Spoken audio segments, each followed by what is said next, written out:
మీకు నమస్కారం. పెద్దలు గౌరవనీయులు పవన్ కళ్యాణ్ గారిని మాట్లాడాల్సిందిగా కోరుతున్నాను.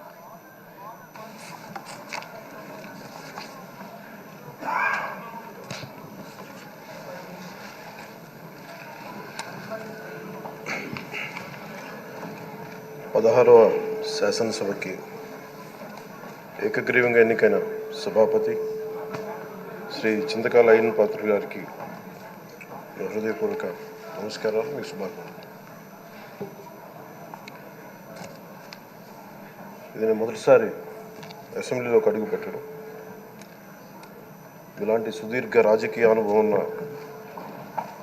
దాదాపు 7 సార్లు ఎమ్మెల్యేగాను, ఒకసారి పార్లమెంట్లో అడుగుపెట్టిన మీకు, Panchayati Raj, technical education, forest, R&B అనేక మంత్రిత్వ శాఖల్ని సమర్థవంతంగా నిర్వహించిన మీకు ఈ సభాధ్యక్షుడు, ఈ స్పీకర్ స్థానంలో కూర్చోవడం చాలా ఆనందంగా ఉంది. ఇన్ని దశాబ్దాలు ప్రజలు రాజకీయ జీవనంలో ఇన్ని దశాబ్దాలు ప్రజలు మీ వాడి వేడి చూశారు. మీకు కోపం వస్తే ఋషికొండను చెక్కినట్టు ప్రత్యర్థులకి పదునైన ఉత్తరాంధ్ర యాసలో గుండు కొట్టేస్తారు. ఒకటే బాధేస్తా ఉంది సార్, ఇకపైన మీకు తిట్టే అవకాశం లేకపోవడం. కానీ ఇక మీద సభలో ఎవరు తిడుతున్నా దాన్ని ఆఫ్ చేసే బాధ్యత మీ చేతిలోనే ఉంది. మీరే మైక్ ఆఫ్ చేయాలి. అంటే మా చిన్నప్పుడు నేను చూసేవాడు, ఒకసారి అల్లరి చేసే అబ్బాయిని క్లాస్ లీడర్ చేసేవాడు చిన్నప్పుడు మా స్కూల్లో. కానీ ఇన్నాళ్ళు ప్రజలు మీ వాడి వేడి పలుకులు, మీ ఘాటైన వాగ్దాటి చూశారు. ఈ రోజు నుంచి రాష్ట్ర ప్రజలు మీ హుందాతనం చూస్తారు. డిబేట్స్ వెనకాల దాక్కుని సంస్కారహీనమైన భాషలని, భావాలని రకరకాల మాధ్యాల్లో విరజిమ్ముతూ ఉంటారు. దాని నియంత్రణ మీ ఆధ్వర్యంలో ఇక్కడి నుంచే మొదలవ్వాలి. ఇందాక సభా నాయకులు, గౌరవ ముఖ్యమంత్రి శ్రీ చంద్రబాబు నాయుడు గారు చెప్తారు, ఆడబిడ్డలు ఏ విధంగా నలిగిపోయారు ఈ రాష్ట్రంలో గత 5 సంవత్సరాల్లో. చిన్న లేదు, పెద్ద లేదు, ఎవరని లేదు.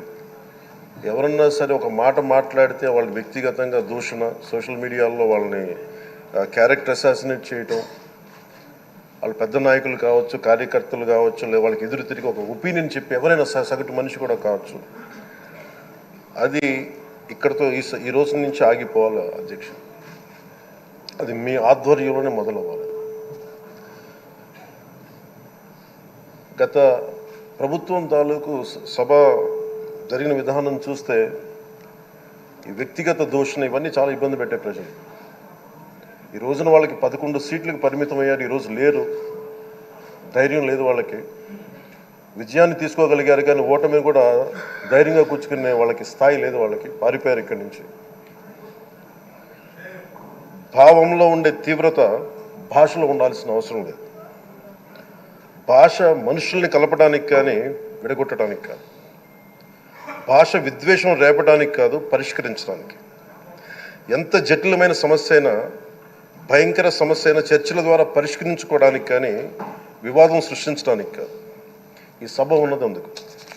కానీ మనం చూసింది వాళ్ళ దగ్గర నుంచి బూతులతోటి, వ్యక్తిగత దోషులతోటి రాష్ట్ర పురోభివృద్ధిని ఆపేశారు. అలాంటి సభ కాకుండా ఇందాక మన పెద్దలు శ్రీ గౌరవ ముఖ్యమంత్రి చంద్రబాబు గారు చెప్పినట్టుగా ఇది భవిష్యత్తుకి ఇది ఒక ప్రమాణం అవ్వాలి. 2047 వరకు ఇంత అద్భుతమైన స్థానంలో మనకి ఆంధ్రప్రదేశ్ తెలుగు జాతి ఉన్నత స్థాయికి వెళ్ళాలంటే ఈరోజు మనం వేసే ప్రతి అడుగు అది భవిష్యత్ తరాలకు ఒక నిర్దేశక ఒక టచ్ స్టోన్గా ఉండిపోవాలి, గిట్ రాయిగా ఉండిపోవాలి.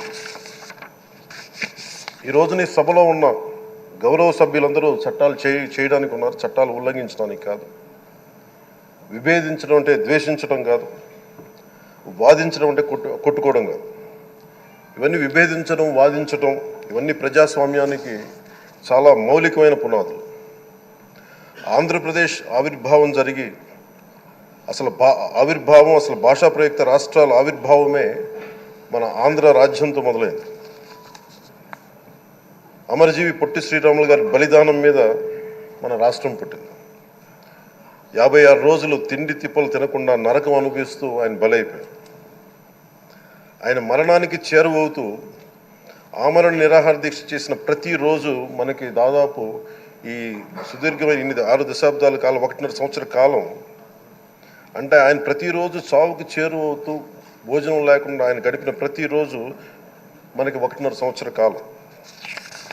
అలాంటి నేపథ్యంలో అలాంటి మహోన్నతుడు శ్రీ పొట్టి శ్రీరాములు గారి త్యాగాన్ని కనుక మనం ఈ సభలో ప్రజా సంక్షేమం కోసం మాత్రమే చర్చలు జరగాలి, వాదోపవాదాలు హద్దులు దాటకుండా ఉండాలి, వ్యక్తిగత దూషణకి తావివ్వకుండా ఉండాలి. అలా కాకుండా గత ప్రభుత్వంలాగే ఈ సభని తిట్లకి బూతులకి కొట్లాటికి వాడితే ప్రతి నిమిషం పొట్టి శ్రీరాములు గారి బలిదానాన్ని అవమానం చేసినట్టే. ఒక గొప్పవాడు ఒక మహానుభావుడు బతికినప్పుడు మాత్రమే కాదు, చనిపోయిన తర్వాత కూడా కొన్ని తరాలు ఉపయోగపడతారని నిరూపిస్తారు. అలాంటి కోవకు చెందిన మహానుభావులు ఆంధ్ర రాష్ట్ర సృష్టికర్త, భాషా ప్రయుక్త రాష్ట్రాలకు శ్రీకారం చుట్టిన ద్రష్ట అమరజీవి శ్రీ పొట్టి శ్రీరాములు గారి స్మృతిలో ఒక విలువలతో కూడిన ఒక సత్సాంప్రదాయాన్ని తెరలేపుతూ మీ ఆధ్వర్యంలో ఈ సభ జరగాలని, ఈ 5 ఏళ్ల ప్రజా ప్రస్థానంలో ఈ విలువైన 5 ఏళ్ళు రాబోయే తరానికి గొప్ప భవిష్యత్తునిచ్చేలా, అన్నం పెట్టే రైతుకి, కౌలు చేసుకునే రైతుకి, రైతు కూలీకి అండగా ఉండేలా, మహిళలకి భద్రతతో పాటు ఉన్నత స్థాయికి ఎదిగేలా, ప్రభుత్వ ఉద్యోగులకి భద్రత కల్పించేలా, పశువు పక్షి ప్రకృతి సర్వజనులందరికీ కూడా మతాలకి ప్రాంతాలకి అతీతంగా సుభిక్షంగా అభివృద్ధి పదంలో ఆంధ్రప్రదేశ్ ఆంధ్ర రాజ్యం అద్భుతమైన ప్రగతి సాధించేలా ఈ చర్చలు సాగాలని కోరుకుంటూ సభాపతి అయ్యన్న పాత్రుడి గారికి మీ ఆధ్వర్యంలో ఈ సభ ఒక సరికొత్త సాంప్రదాయానికి సత్సాంప్రదాయానికి ఇది తెరతీయాలని కోరుకుంటూ మీకు మరోమారు శుభాభినందనలు తెలియజేసుకుంటాను. గౌరవ మంత్రి లోకేష్ గారు మాట్లాడతారు.